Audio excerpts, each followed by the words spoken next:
Coucou les chats, bienvenue dans mon journal. Alors aujourd'hui on reprend les bonnes habitudes. Visiblement, les bonnes résolutions 2024 ne sont toujours pas passées.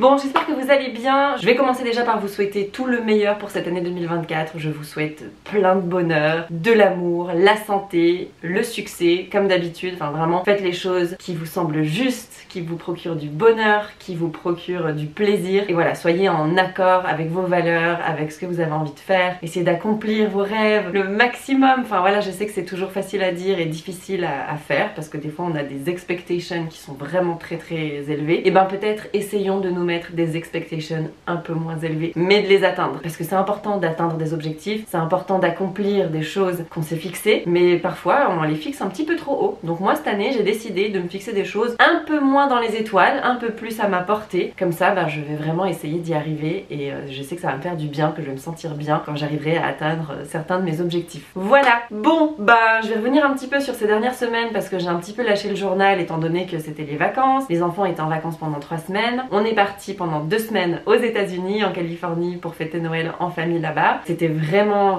génial. Alors la Californie, c'est vraiment notre deuxième maison, vous le savez hein, si vous me suivez depuis un moment. C'est là-bas qu'une partie de notre cœur est et reste, même quand on est ici, on a une partie de notre cœur qui est là-bas parce que c'est vraiment un endroit où on se sent bien, où on se sent vraiment chez nous. Et en plus, comme on est chez mes beaux-parents, c'est vraiment chez Connor. Il a déménagé en Californie quand il avait, je sais plus, 12 ou 13 ans je crois. Avant ça, il était dans le Connecticut, dans le New Jersey, à New York, à Atlanta, enfin ils ont fait plusieurs endroits parce que son père bougeait beaucoup pour le boulot. Et quand il a eu 12 ou 13 ans, ils ont déménagé en Californie et à partir de là, ils sont restés en Californie. Depuis, ses parents sont toujours là-bas, son frère aussi. Et c'est vraiment chez lui, c'est là qu'il a eu tous ses amis, c'est là qu'il a vécu sa jeunesse, c'est là qu'il a ses souvenirs. Donc lui, quand on retourne là-bas, il rayonne quoi. Il rayonne, c'est un autre Connor. Même si je pense qu'avec les années, enfin, il est heureux en Suisse. Il s'est rendu compte aussi qu'en Suisse, on avait une qualité de vie qui était exceptionnelle, surtout pour élever des enfants, qu'on est vraiment bien ici, on est en sécurité, les enfants ont une super éducation, un super système scolaire, enfin on est vraiment très heureux ici. Mais je pense qu'un jour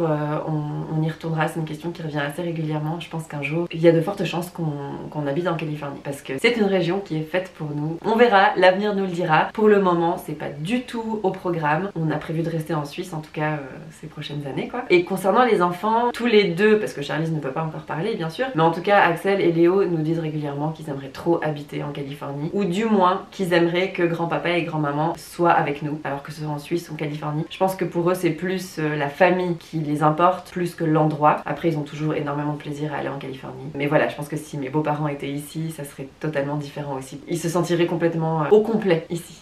Bon, le voyage s'est très bien passé. Bon, comme vous le savez, si vous nous avez suivis sur Instagram, nous n'avons pas eu nos valises, comme d'habitude. Je sais pas ce qui se passe, on a la schkoumoun avec ça. Vraiment, chaque voyage, on nous perd des bagages, c'est un truc de fou. Là où on a vraiment de la chance, et je touche du bois, hop, c'est qu'à chaque fois on les récupère. C'est qu'on nous a jamais, pour le moment, perdu de valises, mais perdu, mais à chaque fois on les récupère quelques jours après. Mais c'est suffisant pour mettre un petit coup de stress, pour faire commencer les vacances dans une ambiance qu'on n'avait pas totalement décidé quoi, et du coup commencer les vacances en ayant faire du shopping, acheter des trainings pour tout le monde, des produits de beauté, des machins pour la douche, enfin bref, c'est pas du tout comme ça que t'as envie de commencer tes vacances, donc c'est un petit peu relou. Là en l'occurrence, les 6 valises sont arrivées 2 jours après, donc on avait déjà acheté certaines choses, on a déjà même eu la confirmation de la part de la compagnie aérienne qu'on allait être remboursé pour toutes nos dépenses, donc tout ce qu'on a acheté de vêtements, même pour la consultation chez le docteur, parce que comme Charlize était sous traitement antibiotique, elle prenait de l'amoxicilline.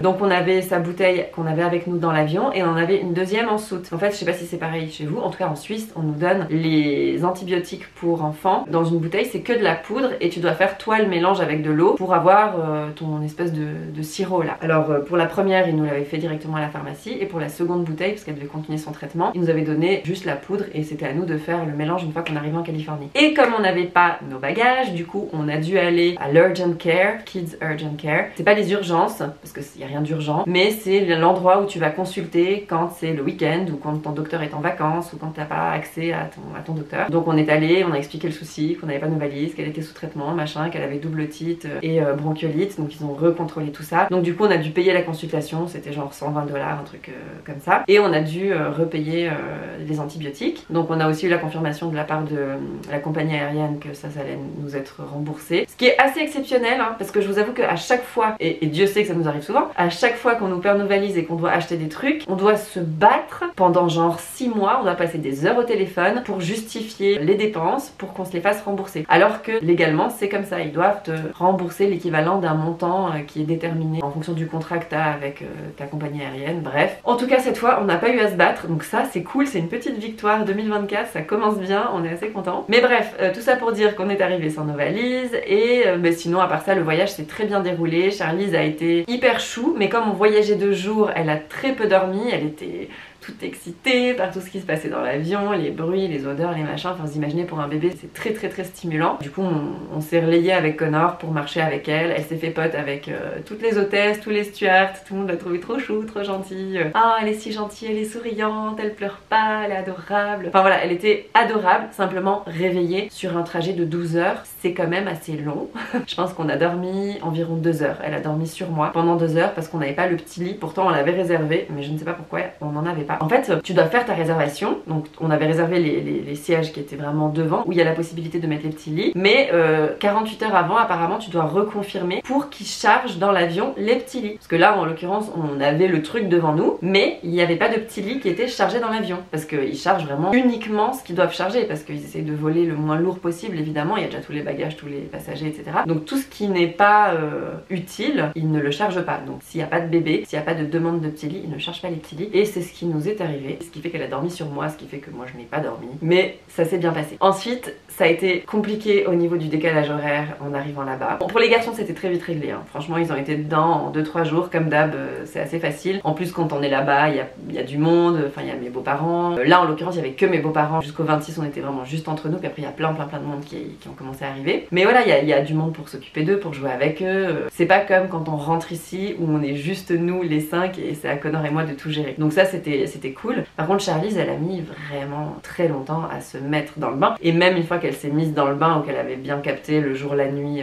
là-bas, parce qu'il y a 9 heures de décalage horaire, elle dormait très mal. Mais bon, de toute façon elle dort mal. Depuis la régression du sommeil des 4 mois, ça a été terminé le sommeil de Charlize. Avant ça elle dormait super bien, elle nous faisait des nuits complètes. Franchement elle nous a fait rêver cet enfant. On s'est dit oh, on a enfin réussi à faire un bébé qui dort, c'est incroyable. Et bah non on sait pas faire ça nous. Bref, donc du coup elle a très mal dormi là-bas, et du fait qu'on était là-bas et qu'on était dans une maison avec plein de monde qui dormait, et ça fait que dès qu'elle commençait à peine à pleurer, on la prenait, on marchait avec elle, on la berçait, enfin ce qui en fait est totalement faux, parce que je vois bien que ici tout à coup elle va pleurer 15 secondes et elle va se rendormir toute seule. Sauf que là-bas j'avais tellement peur que ça réveille tout le monde, etc. Je voulais pas déranger, que du coup dès qu'elle pleurait je la prenais, et je pense que du coup ça l'a réveillée, et puis on est rentré un peu dans un engrenage comme ça où on a vraiment passé 2 semaines de nuit pourrie, mais vraiment pourrissime. Même la dernière nuit avant le départ, j'étais là, bon, belle maman, je vous la laisse, nous on rentre.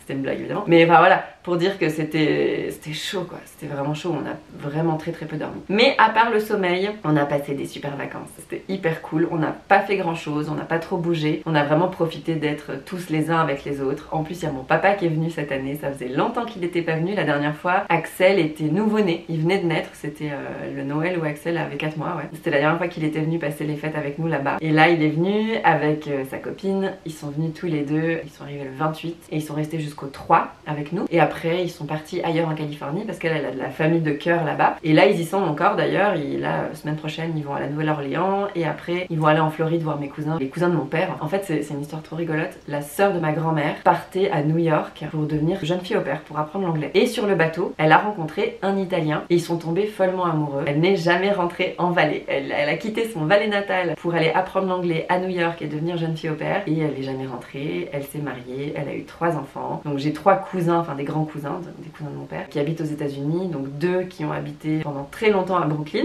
maintenant ils sont en Floride, et une qui habite à Seattle. Voilà, comme ça vous avez un peu le background. C'est assez rigolo cette histoire, elle m'a toujours fait un peu rêver quoi. La meuf elle part, toute jeune comme ça, découvrir le monde, et ça y est, elle revient plus. Et c'était peu commun à l'époque, parce qu'en plus le Valais c'est vraiment une petite région, les gens qui viennent du Valais restent en Valais, ou alors s'ils partent ils reviennent en Valais. Moi je fais aussi partie un peu des exceptions, on est plusieurs, hein, mais c'est vrai que généralement les Valaisans aiment bien retourner quelque part à la source. Et moi c'est pas du tout mon cas. Je veux pas dire jamais, mais je pense que jamais je retournerai habiter en Valais. Alors que j'adore y retourner pour des petits pèlerinages, j'adore pour aller à la montagne, j'adore aller voir ma famille, etc. Mais c'est vrai que pour y habiter, ce sera à mon avis plus jamais le cas. Mais bref, cette histoire qui est assez drôle, parce qu'en plus c'était dans les années 50 quoi. Ouais, 40, 50, c'était vraiment peu commun. Voilà, c'était ma tante Eliane, donc la sœur de ma grand-mère, que j'ai bien connue, qui nous a quittés depuis longtemps maintenant, mais c'est joli. Pourquoi je vous raconte tout ça? Oui, donc mon père il est encore là-bas. Mais bon, c'était hyper cool du coup d'avoir mon père avec nous pour les fêtes. Sa chérie parle très bien anglais, donc c'est vrai que pour elle c'est facile de s'intégrer. Il parle très bien anglais, très bien espagnol. Mais par contre mon père ne parle pas un mot d'anglais, enfin si un ou deux.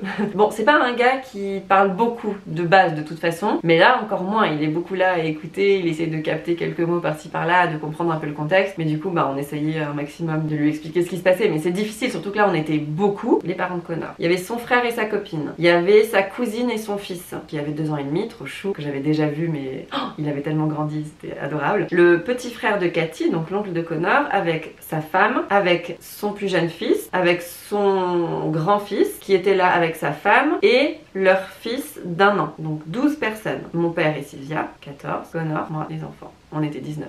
Quand je vous disais sur Instagram, ça ressemblait un petit peu à la maison des McAllister avant qu'ils partent en vacances dans Maman j'ai raté l'avion, c'est vraiment ça quoi. C'était l'effervescence, mais c'était génial parce que du coup quand on se retrouve comme ça, on profite tellement les uns des autres et on a vraiment trop rigolé. C'était vraiment trop sympa, nouvel an tous ensemble, juste entre nous. On n'a rien fait de spécial, on n'est pas sortis, on n'a pas été au resto ou quoi. On a tout fait à la maison, tous ensemble, à minuit, on a fait péter le champagne, on a rigolé, on a mis de la musique, on a dansé, on a chanté. Franchement, c'est exactement le genre de soirée que j'aime, sans prise de tête, en famille, ou entre amis d'ailleurs, hein. Bah là en l'occurrence c'était en famille, et c'était hyper cool, les enfants ont adoré passer du temps avec leurs grands cousins, leurs oncles et tantes, et patati et patata. Donc c'était très chouette, voilà, c'était des super vacances, mais on n'a pas beaucoup bougé, c'est vrai qu'on est beaucoup resté à la maison, et à l'extérieur de la maison, c'est vrai qu'ils ont un extérieur qui est hyper cool pour chiller, donc comme on était beaucoup, c'était super chouette. On a un petit peu allé voir l'océan, évidemment, je ne peux pas être en Californie sans aller voir l'océan, mon dieu ça serait trop triste. D'ailleurs un matin, Axel et Connor sont allés tout seuls à la plage. Moi, je faisais autre chose avec Léo. Ils ont vu des baleines. Ils ont vu 3 baleines depuis la plage. Elles étaient hyper proches et tout. Elles faisaient aller leur jet et tout. Enfin, c'était trop chou. Connor, il a filmé ça. Axel, il était trop content de voir des baleines. Évidemment qu'il a raconté ça déjà à toute sa classe maintenant, à ses maîtresses et tout. C'est un peu le highlight de ses vacances. Axel a vu des baleines. Donc moi, ça faisait, je pense, 6 ou 7 ans que j'avais plus vu de baleines comme ça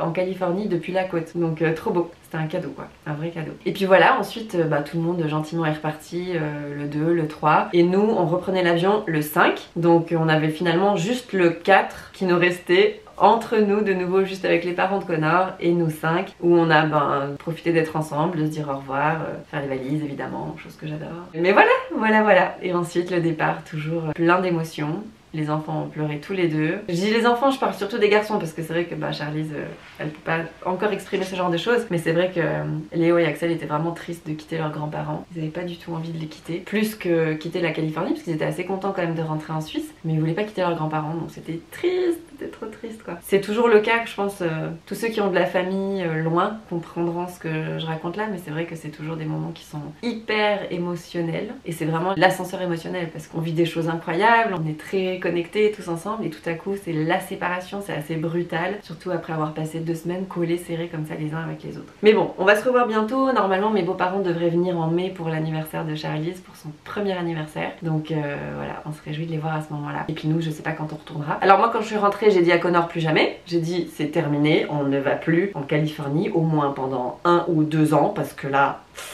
Et c'était juste à cause du décalage horaire et du fait que quand on rentre en fait, on ne dort pas pendant 1 semaine, c'est un truc de fou. On le sait, chaque fois, on le sait qu'on va morfler. Mais après on est tellement content d'y aller, on est tellement content de se revoir et tout qu'on l'oublie. Mais en revenant, à chaque fois ça te rattrape là, paf, comme une claque en plein visage. C'est dur, c'est vraiment très dur. Alors autant les garçons gèrent ça très bien, mais pour Charlize qui a un petit bébé de 8 mois, c'est hyper dur à gérer le décalage horaire. Mais voilà, maintenant ça fait quoi ? Ça fait 10 jours gentiment qu'on est rentré là. Je vous le dis à chaque fois, mais ma pédiatre me le répète toujours. Il faut autant de jours qu'il y a d'heures de décalage horaire pour qu'un bébé se remette. Et là, 9 heures de décalage horaire, ça fait 10 jours qu'on est rentré. Ça y est, Elle s'est remise dans le bon fuseau horaire, elle ne confond plus le jour et la nuit, c'est de nouveau en ordre. Mais voilà, pendant quelques jours quand même j'étais là, non c'est mort, on va plus jamais là-bas. Et si ça se trouve on y sera cet été, parce que j'aurais oublié et puis que j'aurais trop envie d'y retourner, et voilà, c'est bien. L'être humain est conditionné pour oublier les choses pas très agréables, et tant mieux parce que sinon on ferait plus rien. Pour vous parler du sommeil de Charlize, rapidement, parce que c'est un très vaste sujet, hein. Elle dort très mal depuis qu'elle a 4 mois, mais ça va mieux. Ça va mieux depuis samedi soir, on dirait ça fait 3 nuits. Mais on a vraiment passé 3 super nuits où elle nous a juste fait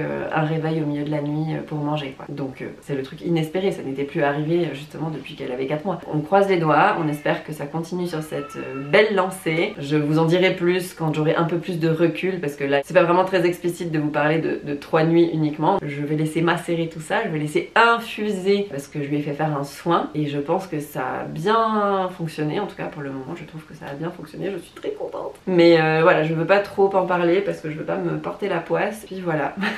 Mais en tout cas ça fait 3 nuits qu'on dort super bien, donc ça c'est cool, je suis trop contente. Et sinon bah voilà, c'est la rentrée, retour à nos petites habitudes, retour au travail. C'est vraiment un mois de janvier très tranquille, j'ai vraiment peu de collabs en cours, ça commence gentiment à se mettre en place, mais voilà, ça se met en place plutôt courant février, donc je suis encore assez chill. Je pense qu'on va en profiter avec Connor peut-être pour un projet qu'on voulait faire il y a tellement longtemps et qu'on n'a jamais eu le temps de faire, donc on va essayer de se lancer là-dessus. Je vous en dirai plus quand on aura commencé le truc, parce que si ça se trouve je le dis et puis finalement on va rien faire, on verra. Donc voilà, et puis les enfants sont retournés à l'école, ils étaient très contents de retourner à l'école, de revoir leurs copains. Là ça fait une semaine déjà, bah, toute la semaine dernière ils ont recommencé, et puis cette semaine depuis le début de la semaine, et étonnamment ils ne se sont pas encore plaints, ils n'ont pas encore dit une seule fois le matin j'ai pas envie d'aller à l'école, enfin vraiment ils y vont avec le sourire quoi, donc c'est cool, je suis trop contente. Donc 2024, j'ai décidé que ça allait être une bonne année, voilà. Tout ce qui devait se passer de difficile, de lourd, de compliqué, c'était 2023